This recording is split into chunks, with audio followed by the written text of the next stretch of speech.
Good morning and welcome back to Miniature Monday here on Gaming with ADHD, where today we're going to be taking a look at the post-assembly versions of the Chainsaw Glitter Boy and Pilot and the Fire Breather Dead Boy. Now, if you were here last week, I did a video where I was actually anticipating kind of doing an unboxing, or I should say sprue reveal of these miniatures and then taking a few minutes to assemble them and then showing them off during the same video.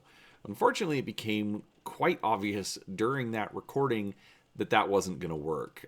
These models definitely required more attention and more time to actually assemble them properly. And in fact, when I finally did have the time to sit down and assemble the models, for just a few pieces, I ended up needing a couple of hours to clean up, to make sure that everything was positioned properly, make sure that the glue held properly. It was definitely a much different experience than I was expecting. So, with that said, today what we're going to do is I'm actually going to show you the models now that they've been assembled. I'll talk to you about difficulties that I had, things that you'll want to be aware of, but you're also going to get to see some 360 views of these models. They are available on the Palladium Books website, but that only shows a static, front-facing image. So this way you'll actually be able to see additional views of the model and decide whether or not it's something that you want to pick up. But before we get started, do make sure you're subscribed to the channel. I do try to put out a few videos each week, participate in a couple of live streams, and whether it's board games, miniatures, role-playing, or anything in between, I'd love for you to come along and see what we have to share. So, on that note, let's take a look here. All right, so first off, we've got the Chainsaw Glitter Boy itself. Now, overall, I actually really do enjoy this pose. It's a little bit more diorama-like. Yes, I realize it could be a bit more action-oriented, especially when you're dealing with a giant Glitter Boy-sized chainsaw. But I think the fact that it's sticking out of the chest of a dead boy is it's a very acceptable alternative. Of course, you do still have the giant Glitter Boy railgun on the back. Now, this is actually one thing that I will point out was probably the most difficult. Number one, figuring out how to assemble the ammunition feed coming out of the backpack, and then also where the ammunition feed was going to attach to the gun. There are no instructions provided, so it did take a little bit of figuring out. There is a slot on the backpack for the ammunition feed to fit into, but when you're not quite sure how it's supposed to assemble, it's not necessarily very obvious. As far as the railgun itself, it does attach via a very, very small pin. What I ended up doing was using essentially a bunch of extra glue. You can kind of see it as it comes around. If you look at where the gun is attached to essentially the mechanism that's going to bring it over the shoulder, I ended up using a lot more glue to essentially just make a butt joint of the railgun to the mounting point, just so it's a bit more solid. So that was a bit difficult as well. Now, another thing I want you to look at as it comes around here towards the back, right underneath his thighs, you can see a little bit of flashing that I did not remove. When it comes back around, I'll try and use something to point at it, see if I can get you a better view of it. That was pretty common throughout the model. I left some mold lines on the legs that you can still see as it comes around. But there were a lot of points with very interesting mold lines and extra flashing. So you can, let me see. So basically, like right there, you can see some of that flashing that I missed. There's a lot of little pieces here and there, especially around the backpack, or especially around the thrusters. So you definitely have to do some cleanup. If you've watched any of my videos before, you know that I am not necessarily the best at making sure that all mold lines and things like that are cleaned up, but there is quite a bit of work to do on this one. Another example is the end of the chainsaw. It has a slot in the chest of the dead boy, but you still need to actually go through and clean it up and make sure that it's going to fit in before you actually do that up. Now, another thing to point out, the feet. The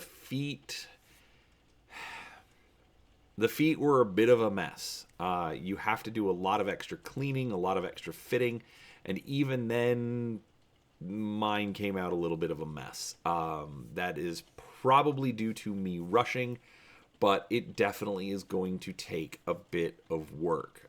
Overall, there's a lot. You have to be extremely careful cutting these pieces off of the sprue, and then you also have to be extremely careful when you're cleaning it up, so that you don't trim off pieces that you need, or just break them. It's a somewhat flexible resin, but it is also resin. It will break. It will break relatively easily.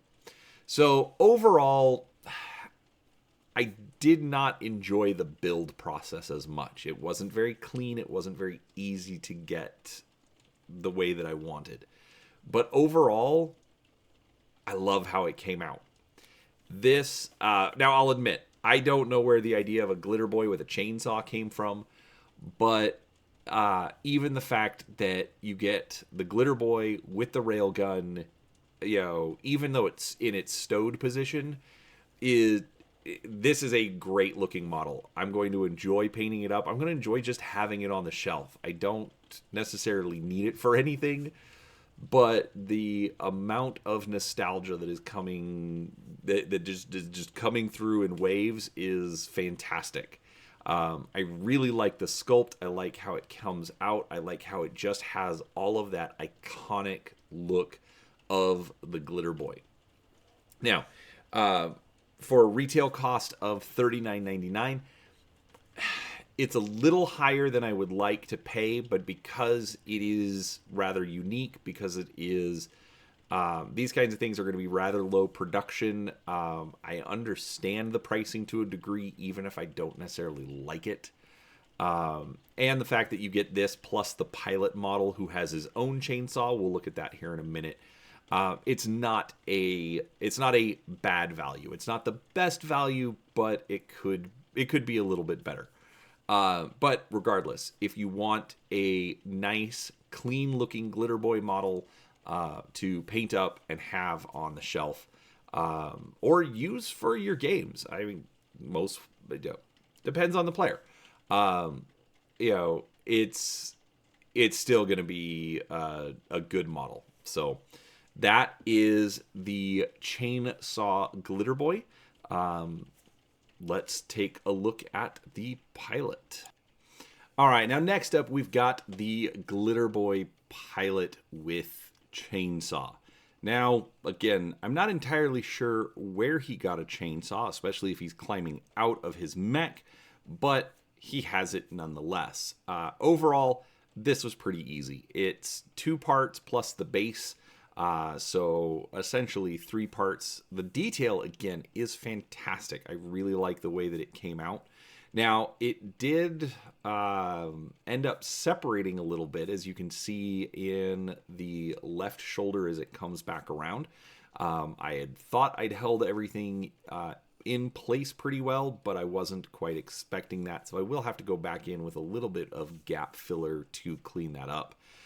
And of course, there's a couple of mold lines and flash that I missed on this, but overall, it's not bad. It's a fun model. I literally have no idea what I'm gonna do with this guy, but it's fun. It's a nice little addition that they give you, both the Glitter Boy mecha and the pilot itself. Let's be honest, one of the easiest ways to defeat a glitter boy, outside of the fact that it has to anchor itself when it fires, is you got to get the guy out of the mech anyways. So the fact that they're providing players with both, I think, is fantastic. Overall, it's just a fun little model that is going to be, it'll be fun to paint it up and do something with. But that's it. That's the Glitter Boy Pilot with Chainsaw. All right, next up we've got the Fire Breather Dead Boy. Now, this essentially is just a Dead Boy trooper from the Coalition States. Honestly, I love the way that this model looks. It, especially because of the fact that it's old school, classic Dead Boy. So, if you are familiar with the Rift's role-playing game, when it originally came out in the early 90s, there was a very, we're going to call it a much more stern, Death's Head look to the faction. And to me, that's still what it is, even though a few years later they released the Coalition War campaign, which actually had a much more anime flavor to it. They're fine, but to me, the Dead Boys were always just that classic black armor, with a skull motif. Now, as far as this particular model, I love the look of it. There were a few issues with the posing. Now, this is about about a 5 or 6 piece model. There's the right arm holding the grip of the rifle, which then also has his left hand. There's also the left forearm and bicep. That was a bit of a problem. I'm not entirely sure why it was needed for the casting. But I would have much preferred not having to deal with that piece, because you end up with a problem where this whole arm section can rotate around, and basically like getting out of position where the wrist from the rifle isn't necessarily going to match up with it. So it was rather frustrating to put together, but once it was there, once it was in place, it was fine. It was really frustrating though to work with. So you do have to keep that in mind. Now, the antenna that is over the right shoulder also is a little bit finicky because it's very small. It does have a pin and a slot on the back of the trooper to actually fit it in, but they're very, very small. So again, it required a lot of finesse and just being very careful. I do not have small, tiny fingers, and I don't know where my tweezers are, so that's got its own issues. But overall, it was fine. The only other complaint is the base and not entirely knowing how to pose it. He's running. There's a small stone on the ground that kind of fits underneath the foot. But if I was, from a realistic perspective, you're gonna slip and fall and just eat dirt. Stepping on that rock that way. So it looks fine as far as posing is concerned, but it's not my favorite. So overall, I'm happy with the model. I love it. It captures the look. There's just a few pieces that, again, didn't make a whole lot of sense. Now, at $10, this model is almost a no-brainer. Especially if you want to put, a few of these together. It's, obviously it's a bit more expensive than some models, but again, a resin cast model low print run, things like that, $10 is not unreasonable. We're not dealing with, factory produced thousands upon thousands of these miniatures, but overall, it's just fine. All right, so what do I think? Do I think that you should get Rift's miniatures? The biggest point I will make is it really does depend on you. Palladium is known for being a theater of the mind role-playing game. Very rarely are you going to put miniatures on a map and have to think in a tactical situation like, say, Dungeons and Dragons. But that doesn't mean that it's not fun to have that representation of your character.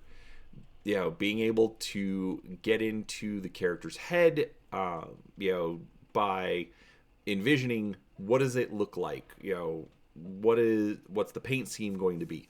Like, glitter boys are typically just, chromium metal, but as I've started thinking about the paint jobs, I'm wondering, do I want to just go with a burnished silver, or do I want to do something where, like maybe the pilot has decided that he wants to hide the look of the glitter boy better. So I don't know. I'm going to try some different things. We'll see what I end up doing with as far as the paint job. But again, I do think miniatures have an ability, especially if you enjoy the painting aspect of the gaming hobby. It does give you something else you can do with your character. So overall, I think the prices are reasonable. They're not the best. They're not what I would like to pay, but especially for the print runs, I understand that. There are the finicky bits that I talked about where of how they're going to assemble. But if you are patient, if you are careful, they're going to assemble without any problems. So overall, if you want miniatures to represent Rift's characters, or just for fun, just something to have up on the shelf, I highly recommend it. Go check out the guys from Palladium Books. I will have a link down to the miniatures in the description, and let me know. Have you painted any of these? Are you going to? Did this change your opinion of having miniatures for your Rift characters? I'd love to hear from you in the comments, and we'll talk to you soon. Thanks for watching.